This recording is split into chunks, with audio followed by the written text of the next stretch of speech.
AI bisa bikin pendapatan kita meningkat, AI bisa membuka lapangan pekerjaan, AI bisa buka peluang baru buat kita. Teknologi AI-nya juga udah tersedia di Indonesia. Oke, tahan dulu jari-jarinya yang udah buru-buru mau protes ya, baru mau ngetik. Tunggu tuh. Dan yang pengen tahu banget, bersabar sedikit dan simak pembahasan kali ini. Jangan komentar sebelum selesai nonton.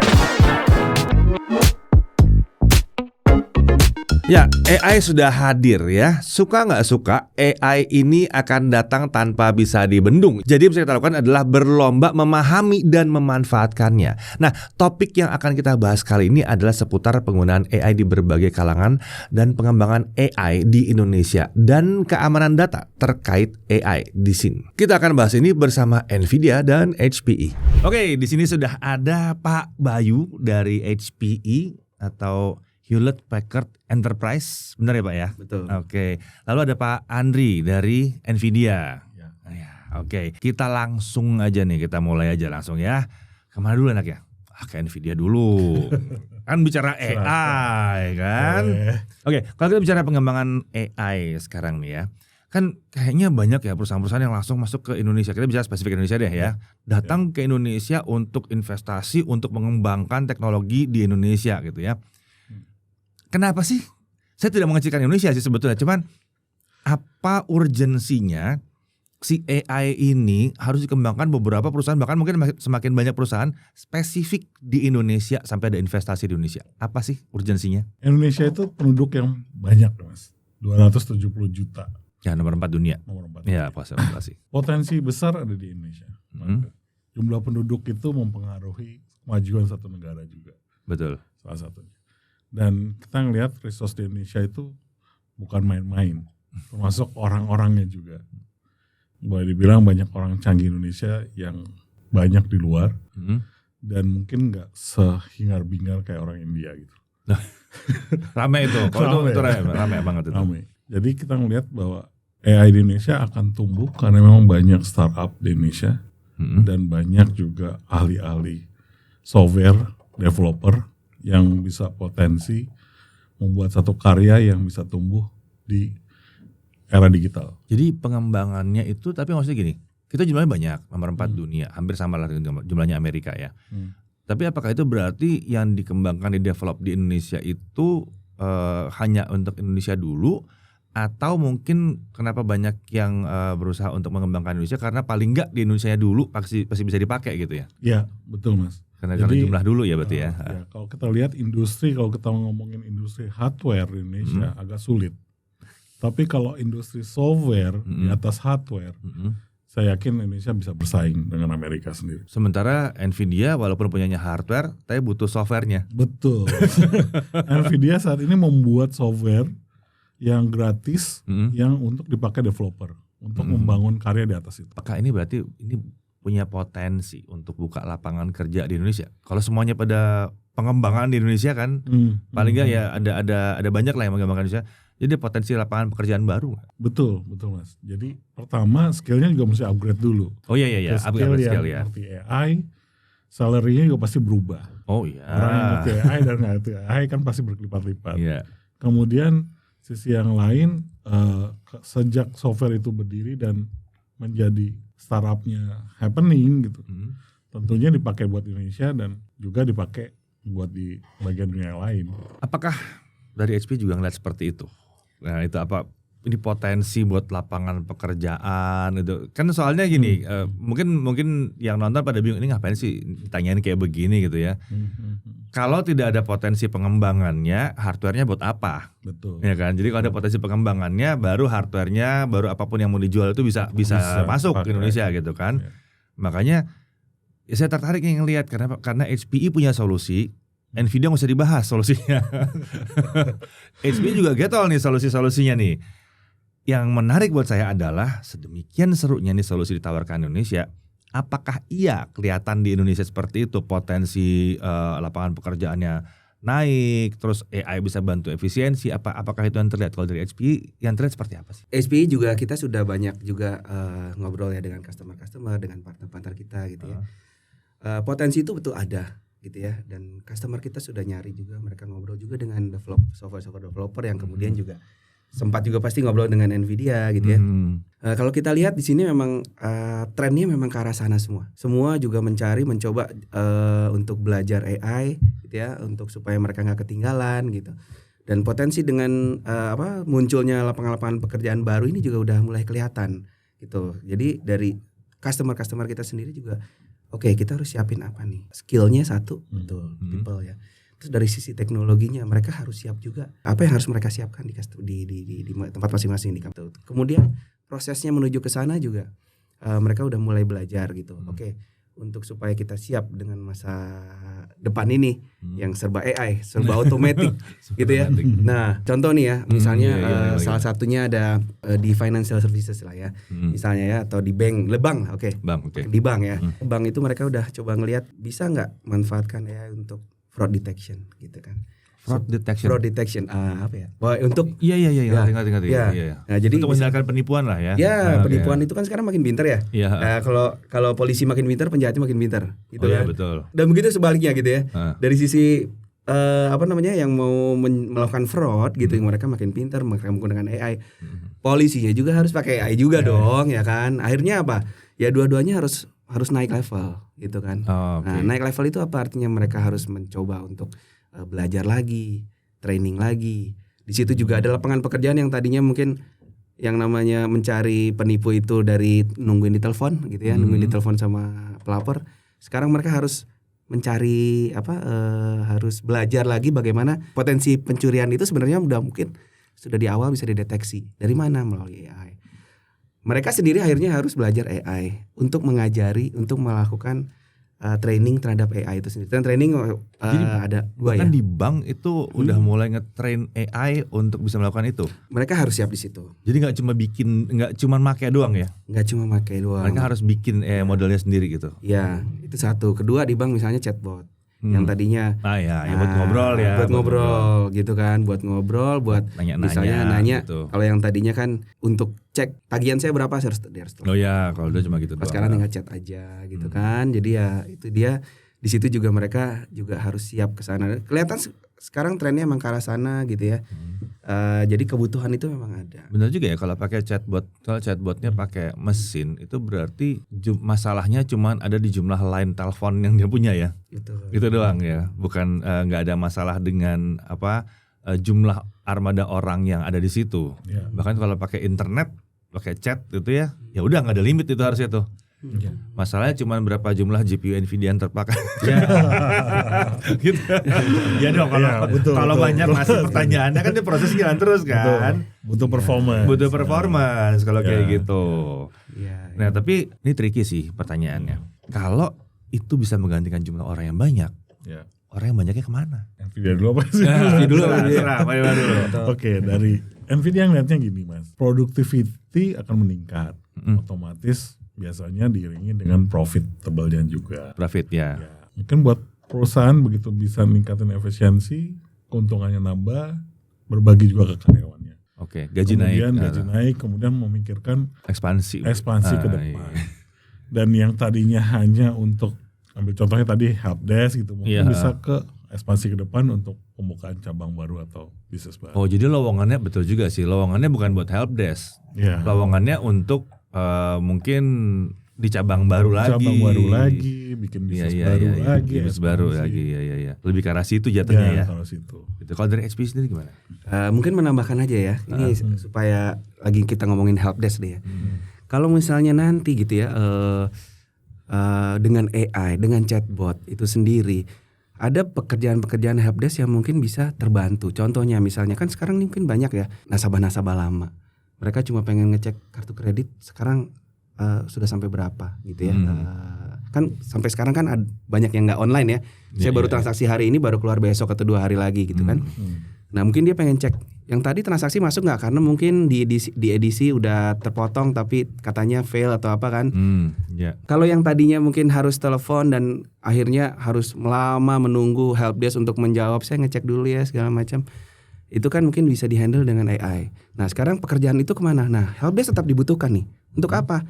Untuk pelaporan misalnya. Untuk pelaporannya misalnya saya mau ganti kartu, atau misalnya saya mau tanya, kalau misalnya saya lakukan perjalanan ke luar negeri, saya butuh apa? Nah, itu kan helpdesk itu tetap ada. Atau yang lebih rumit tas-tas lagi ya. yang lebih Yang untuk lebih apa namanya rumit, ya. pekerjaan-pekerjaan yang lebih rumit. Mereka tetap ada gitu ya.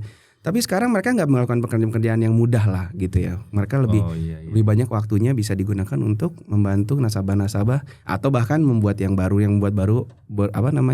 kartu kredit baru. Atau misalnya ini saya tadi ternyata saya melakukan pembayaran tapi salah nih, tolong bisa di cancel atau enggak. Nah, mungkin customer service yang modelnya gini ya, Mbak, saya punya duit 2 miliar, enaknya saya investasi apa ya di bank sana. Nah, Ini nggak bisa dijawab dengan gampang nih kan, soalnya kan. Itu butuh lebih ke jadi bukan lebih ke arah financial planner, jadi malah jadi jatuhnya. So kayak gitu ya jadinya. Apa sih, saya nggak tahu namanya di bank apa gitu. Tapi kan ada nih orang-orang yang handle account ini yang nanti akan menjelaskan, oke, kalau punya duit sekitar segitu bisa dipakai buat apa-apa aja. Jeleknya kan kalau sekarang harus ada limit tertentu baru di handle seperti itu, karena butuh orang dalam jumlah banyak. Kalau nanti pekerjaan klerikalnya udah hilang begitu sama mesin, mungkin ini bisa sampai 100 juta aja udah diurusin kali. Kalau sekarang biasa 1M, 2M tuh baru bisa diurusin kayak begitu. Ada orang spesial. Tapi kan menarik kalau ada satu bank yang bisa sampai punya di 100 juta sudah ada yang handle. Betul. Jadi udah tahu 100 juta mau diapain gitu kan, diingetin kalau kartu kreditnya belum dibayar kayak gitu-gitu. Layanannya meningkat gitu. Layanan meningkat, lalu mereka juga bisa meningkat sih. Otomatis penghasilan meningkat ya kan, otomatis penghasilan perorangannya si karyawan sendiri bisa meningkat kan. Kan dia sendiri harus naik kelas. Betul. Bukan cuman tagihan kamu sekian, enggak gitu doang sekarang. Bu, ini ada yang menarik Bu, bisa begini gitu. Bu, kita punya tawaran baru kayak begini gitu. Layanan perbankan seperti ini, itu kita bicara perbankan ya. Di lini yang lain pasti akan mirip-mirip juga pastinya. Jadi antisipasinya gimana dong kalau gitu ya? Cara naik kelasnya juga gimana ya? Kalau menurut saya itu nanti mengikuti juga ya.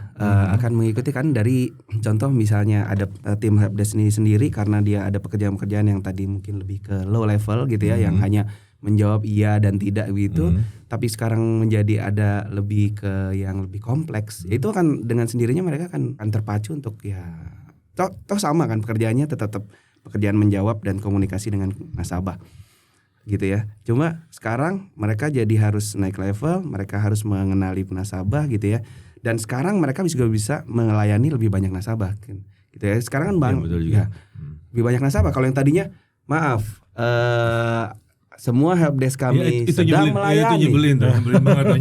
Sedang apalagi sekarang digital banking yang nggak pernah ketemu nggak pernah ke banknya. Itu kesel banget tuh, salah ngisi PIN gitu kan. Betul. Iya itu PIN bank ini bukan PINnya ini, minta reset. Maaf, sebel banget. Padahal mungkin mereka melayani cuma yang saya tadi kepotong nggak saya, cuma kayak gitu aja kan. Kan kayak gitu kan. Sekarang bisa melayani, bisa menjawab lebih banyak lagi nasabah, membantu lebih banyak lagi nasabah gitu kan. Itu di banking ya. Jadi kalau bicara antisipasi dari sisi perorangan berarti upgrade diri ya berarti ya. Betul Mas. Ya berarti upgrade kemampuannya ya. Kalau tadinya kemampuan ya udahlah saya lulusan SMA aja gitu ya. Mungkin mesti belajar sedikit ekstra skill ekstra gitu supaya kepakainya nanti di posisi yang berbeda. Betul. Ya kan tadi kan kalau ceritain kan berarti clerical work ya. Kebanyakan. Kalau misalnya banking itu berarti clerical work. Banyak perusahaan yang yang kena itu adalah clerical work-nya gitu. Berarti harus naik kelas kan tadi kan. Masih bisa sedikit mempelajari kalau gini caranya sekolah kejuruan jadi penting ya. Betul. Banyak sekolah kejuruan terus kayak kursus-kursus itu malah jadi penting gitu. Mengenai AI. Karena mesti upgrade orangnya. Betul. Ya kan kalau misalnya itu bicara buat perguruan tinggi juga iya gitu, perguruan tinggi juga pasti. Cuma kan itu upgrade lama ya, upgrade yang panjang kalau itu kan. Justru yang kelas-kelas ini jadi penting harusnya, karena cepat kan. Solusi yang pendek, sementara perusahaan kalau begitu dia mau apply, yang dilihat kan nggak cuma degree doang. Zaman sekarang S1. Ya udah S1 kenapa gitu kan. Banyak lowongan pekerjaan juga sekarang udah nggak harus S1 tapi lihat keahliannya. Iya, skill. Waktu itu siapa yang ngomel-ngomel karena kalah sama orang yang udah bertahun-tahun kerja di bidang. Jadi pikir dong, dia udah bertahun-tahun kerja di situ. Walaupun dia D3 kamu S1 ya D3-nya dia menang di situ, bukan karena D3-nya. Keahliannya di situ. Keahliannya, skill Jadi skill akan jadi makin penting. Betul Mas. Ya kan, ketimbang degree, skill akan jadi makin penting karena yang tidak dimiliki oleh AI adalah skill. Betul. Nah, tuh makanya tuh skillnya tingkatin. Kalau skillnya ditingkatin susah dilawan sama AI kalau udah kayak gitu. Ya kan mau gimana lagi kalau skillnya udah naik. AI kan bisa nyontek. Benar. Gitu kan. Ngambil dari apa yang kita ajarin ke mereka. Betul, gitu. Tapi kalau kita punya skill, ditingkatin lagi skillnya, punya skill yang baru, bisa invent sesuatu yang berbeda. Malah kita yang bisa ngajarin AI-nya. Betul. Iya. Kan pola customer service aja polanya bisa berubah-ubah kan, benar kan? Betul. Itu bisa ganti-ganti pola tuh. Pola manusia yang bener buat orang Indonesia beda loh sama orang Amerika. Betul. Akan beda sama orang India, beda lagi tuh. Beda lagi. Di Singapura beda lagi gayanya. Indonesia beda banget sih. Pokoknya lapangan pekerjaannya harusnya meningkat, efisiensi perusahaan harusnya meningkat. Betul. Ya. Penghasilan harusnya meningkat. Ya, kalau penghasilan perusahaan meningkat, harusnya meningkat juga ya. Kalau misalnya penghasilan perusahaan meningkat kalian nggak dapat, ya sudah lah ya. Cari perusahaan lain yang pakai AI juga. Ya penghasilannya lagi naik. Tapi skill juga harus naikin kayak gitu. Kita bicara soal pengembangan AI-nya lagi aja deh. Sebetulnya kalau untuk development AI, pengembangan AI, ya kita bicara skopnya Indonesia, misalnya developer Indonesia nih. Yang dibutuhin apa aja sih? Apakah kita pakai laptop aja cukup, kelas pakai RTX aja gitu cukup, atau untuk pengembangan ini kita sebetulnya butuh PC desktop kah dengan GPU yang ekstra kencang, atau bahkan butuh server level? Sebetulnya yang benar gimana sih? Karena banyak banget yang nanya sama saya, cari dong laptop yang buat ini deep learning. Sebentar, emang pantas laptop buat deep learning? Saya bilang. Maka nanya dulu nih, biar jelas nih, biar jelas. Mungkin saya jawab ya, karena logo Nvidia itu ada di laptop juga ya. Oh iya, ada di mana-mana. Begitu ada logo Nvidia, wah ini pasti bisa cocok nih buat ya, kan. Udah gitu namanya GPU juga gitu. Ada yang salah kan sebenarnya. Jadi Nvidia itu bagi dua bisnis, ada yang retail dan enterprise. Retail sama enterprise, itu, dan kelas enterprise juga ada model tertentu juga yang khusus buat AI. Jadi kalau yang retail hanya buat grafik only gitu GPU. Fokusnya di situ ya. Fokusnya di situ. Kalau buat latihan, buat training, pakai notebook Mas. Buat training aja masih bisa ya. Tapi kalau sudah mulai serius, mau bikin startup, mungkin nyoba ke cloud boleh. Tapi saya saranin kalau ada modal lebih dari venture company, beli server. Oke, ini menarik nih. Beli server. Kita pindah ke sini. Kita pindah ke sebelah sini jadi pertanyaannya nih. Jadi gitu ya. Jadi kalau buat latihan ya, buat belajar, buat latihan gitu. Masih bisa lah ya pakai yang apa adanya gitu ya. Coba aja dulu, ntar juga kepentok gitu ya. Iya, nanti kepentok baru coba cloud. Kepentok cloud. Nvidia juga ada lah. Ada juga di cloud Nvidia ada. Betul. Gitu. Tapi masalahnya mungkin ada quote unquote takut bocor skripnya. Ya along the way itu kita nggak bisa bicara bahwa Nvidia nggak bocorin, tapi along the way bisa lepas kemana-mana. Nah, namanya juga di cloud. Iya. Kalau mau lebih private, lebih security yang terjamin, ya baik server sendiri. Itu selalu solusinya ya. Jadi itu menarik sih sebetulnya ya. Kalau kita bicara dulu tuh ada masanya kan ya, semua tuh seminar tentang cloud. Masih ingat nggak sih? Seminar tentang cloud security. Saya geleng-geleng kepala, serius nih mau cloud semua gitu kan. Terus tiba-tiba beberapa tahun kemudian nggak bisa. Ada yang bisa cloud, tapi harus ada yang di sini juga, yang on premise istilahnya. Jangan kaget ya kalau dengar kata on premise, berarti kita lagi bicara dengan manusia enterprise biasanya. Iya. Betul. On premise, kalau kita lagi bicara dengan manusia-manusia yang di consumer, itu kita bicara on device. Gitu. Di alatnya. Kalau on premise berarti di ruangannya sendiri gitu, di tempatnya sendiri gitu. Nah, kalau kayak untuk HP tentunya kalau udah kayak begini berarti solusi dari HP juga ada dong. Yang untuk pengembangan AI di Indonesia. Skalanya gimana sih? Apakah tiba-tiba udah seharga mobil gitu, atau kita bisa mulai dari seharga motor dulu yang udah mirip sama harga laptop tapi udah bisa dipakai buat mulai pengembangan, atau gimana sih? Ada gambarannya nggak sih? Misalnya nih sebuah UMKM mau start pengembangan AI, kurasa banyak sih Indonesia yang kayak begitu. dia bisa mulai dari mana sih? Terus bisa scale up ke seperti apa sih? Oke, jadi AI itu juga kan macam-macam ya. Betul. Ya, yang kita tahu ya, AI itu kan sebenarnya bagaimana mesin itu seperti manusia gitu ya. Nah, tapi sekarang kita lihat seperti manusia itu yang seperti apa nih? Contoh ada AI yang untuk bisa melihat, artinya kan computer vision itu nggak terlalu besar, mungkin kebutuhannya bisa di awal ya gitu ya, misalnya untuk security, untuk apa itu bisa mulai di Object detection gitu ya. object detection objek ya gitu. atau untuk mendeteksi ada orang datang gitu ya, hanya spesifik Nggak mau, pekerjaan saya seperti maunya itu. siapa yang datang. Nah, kalau kan siapa yang gitu. datang, nah tadi kan gini, Iya. ada ini yang datang masuk ke toko, kucing atau orang, mungkin bisa Masih bisa untuk oke. UMKM bisa. Iya, masih bisa. Habis itu naik lagi nih.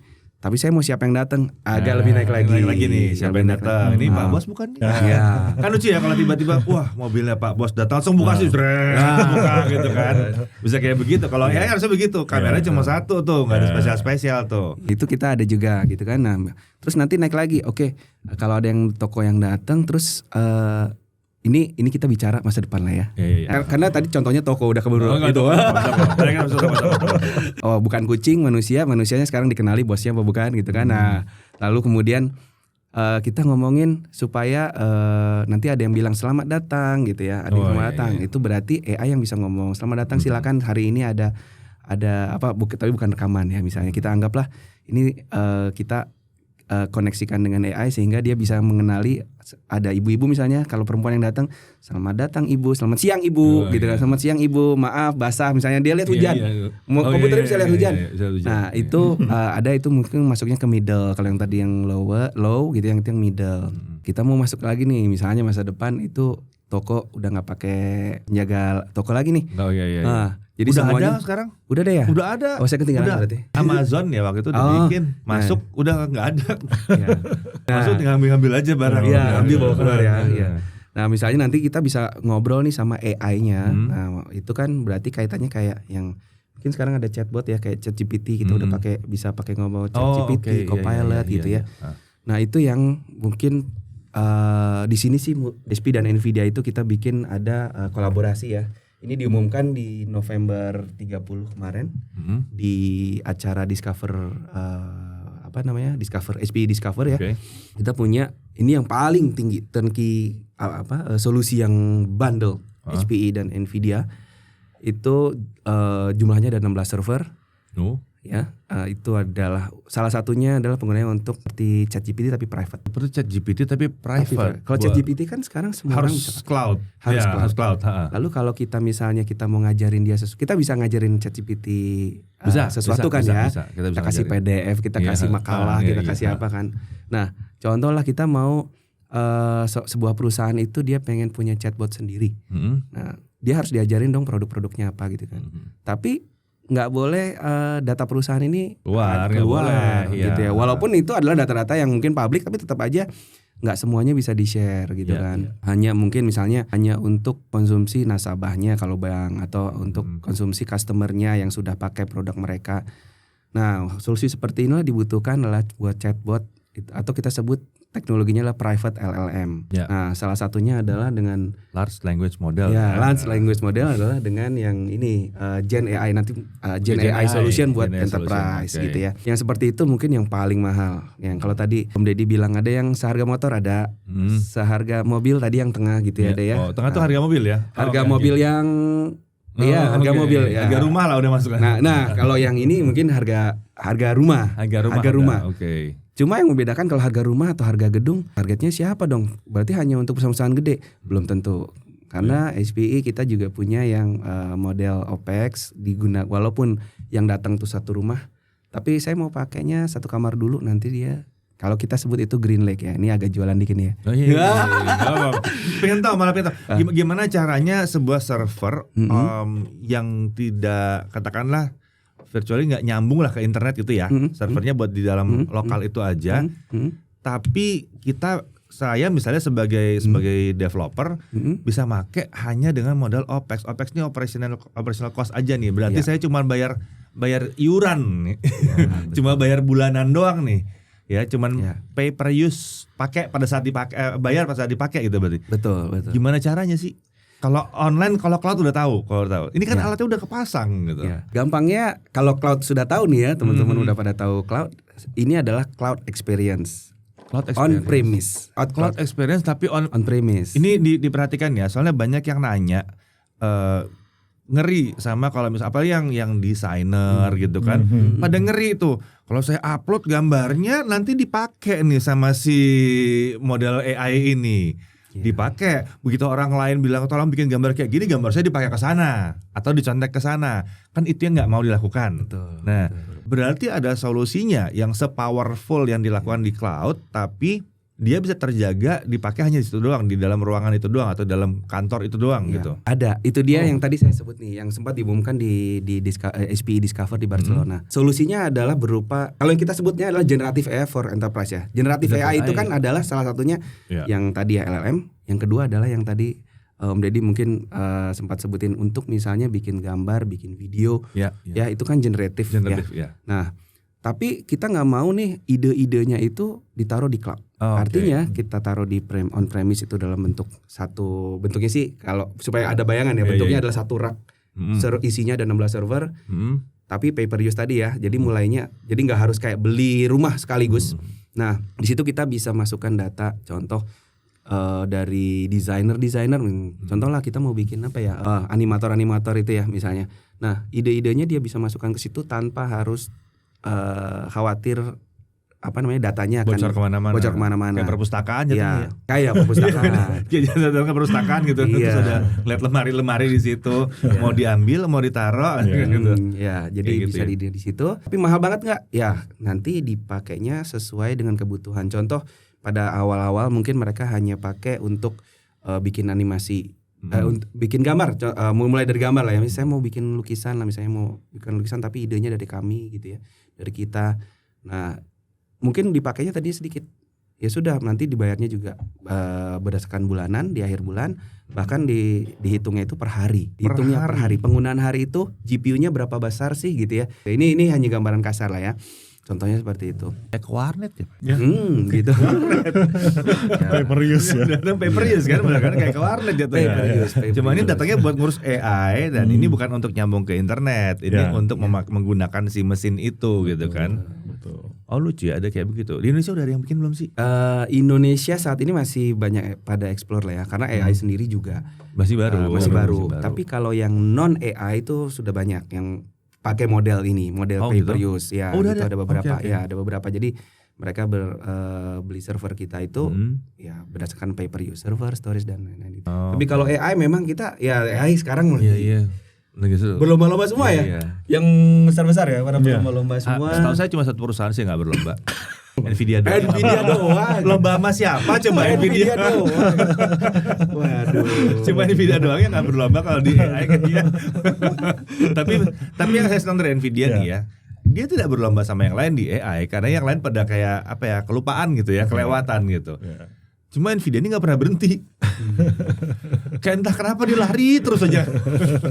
Tapi ada kalau kita bicara implementasi lagi Indonesia nih. Apakah ini kan sekarang belum ya, tapi apa sudah ada permintaan? Boleh dong tahu kalau sudah ada permintaan. Mungkin ada yang gede-gede, ada yang udah mau coba bikin Indonesia, atau yang malah yang kecil-kecil mungkin ada yang mau bikin Indonesia yang model-model kayak begini. Kalau di government Mas ya, government semua negara-negara itu berlomba buat national AI. Oh iya, national AI. National AI. Oh, jadi konsolidasi AI di country. Yang terhubung dengan sovereignty data. Ya, supaya datanya tidak keluar. Iya. Kayak data-data consumer finance kan. Data-data kesehatan kita juga riskan gitu ya. Itu targetnya adalah kita membuat AI itu di country, pertama buat menumbuhkan startup tentunya. Kedua, kedepannya buat kesehatan juga. Karena itu satu data yang nggak bisa dicampur-campur sama negara lain ya. Betul. Polanya kita di sini, sehatnya kita di sini tuh beda sama yang di Amerika, di Eropa, India, beda gaya. Ya karena fisiknya, karena makanan dari leluhur, turun temurun kan beda.